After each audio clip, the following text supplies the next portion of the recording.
glad we got out of there. I didn't think they could shoot it that well from out there, but they certainly did. Some were tough shots, some were mistakes, but I thought, we made plays to win a game and escape. And actually, without Nate down the stretch, it was kind of neat to see Venn being a key guy and making some great plays for us. But we were good with the ball. We only turned it over 8 times. We handled game pressure pretty good. No, he got poked in the eye. And so what happens is they dilate it right away. And so there's no way he's coming back in. They'll look at him tonight and precautionary. We feel it's not anything serious, but they're going to have an eye guy look at him tonight. And I'm feeling pretty optimistic that he'll play on Sunday. But it wasn't intentional. Guy was going for the ball and caught him right in it. And when they take a look at the retina and everything and dilate it, there's no way he's going back in. But JJ owes him a pizza, right? Because he got him his 2 free throws. And it was great because I sat there with the 4, and the rule is the coach, opposite coach, picks from the 4 in the game.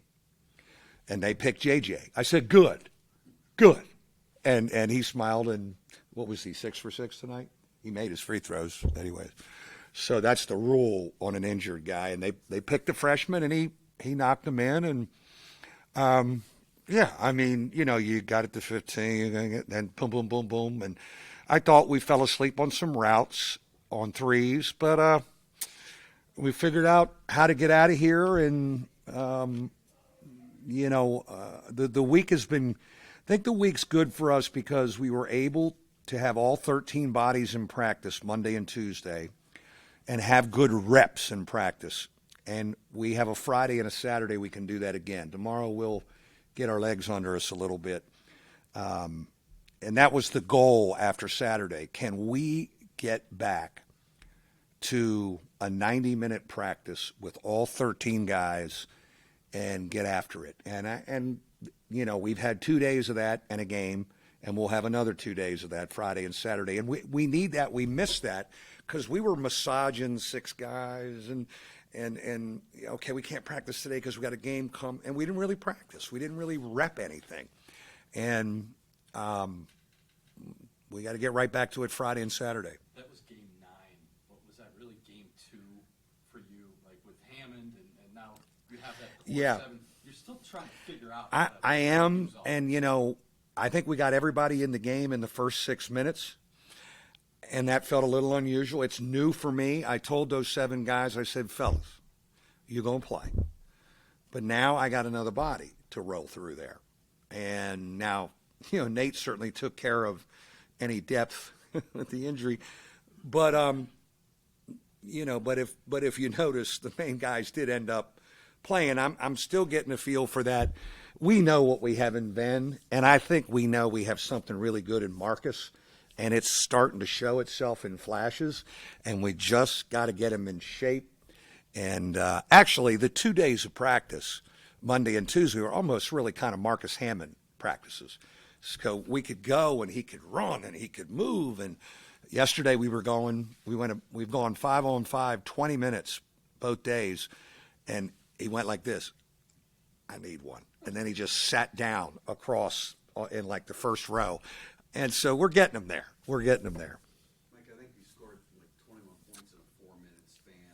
Yeah. I think you had more than half your assists during that span. Do you feel like the passing of the basketball is starting to pick up a little bit? We're getting better. We're not. I still think we can pass it and see stuff better.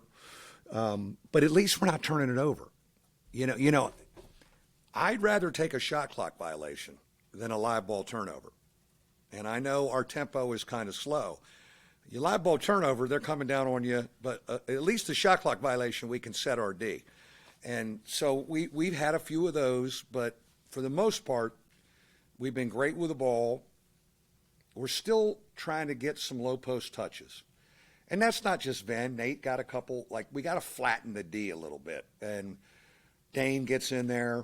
We're still trying to figure out how to get it in there, when to get it in there, and who to get it in there to. You know, Paul was the guy last year, and so we're kind of, I think, trying to get a feel for that.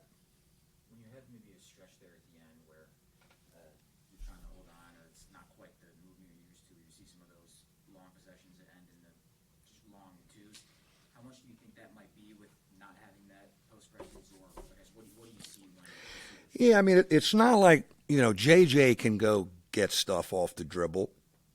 And I think Marcus can too. Trey needs a little ball screen, but he's made great decisions with the ball.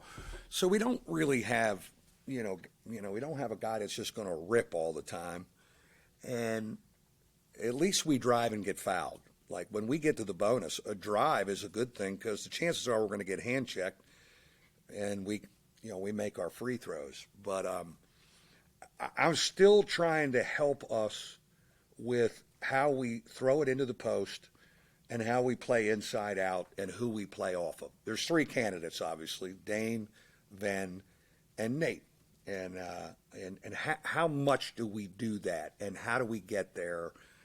And we had what we call squeeze. We fed the post in the first half, and we had those two. We worked on that, and I think we had two great looks. We didn't make them, but we kicked. That's not something. It's something we've worked on, and we got to keep working on. We actually did it tonight, but it was so new and foreign to us, I don't think we capitalized. And so that's an area to address Friday and Saturday. I don't know if we're going to get a chance to talk to you again before the weekend, but Marquette. Yeah. You got coming here. Great opportunity, man. They're pressing and, up on you and playing fast and driving you. And, but man, I told them before we left tonight, I said, look, you were able to put a Michigan State thing. You got to eventually put a few on your resume. We think that's going to be. Did they win tonight, by the way? Penn State. They did. Yeah, I was rooting like hell, and and that's a great bounce back win for them. There's culture and fabric, and you lose two and you go there and win. But I was like, that's the same opportunity to put one on. Who I think Marquette's going to have a good run in the Big East. It's going to be a great atmosphere. Shoe going up. Bill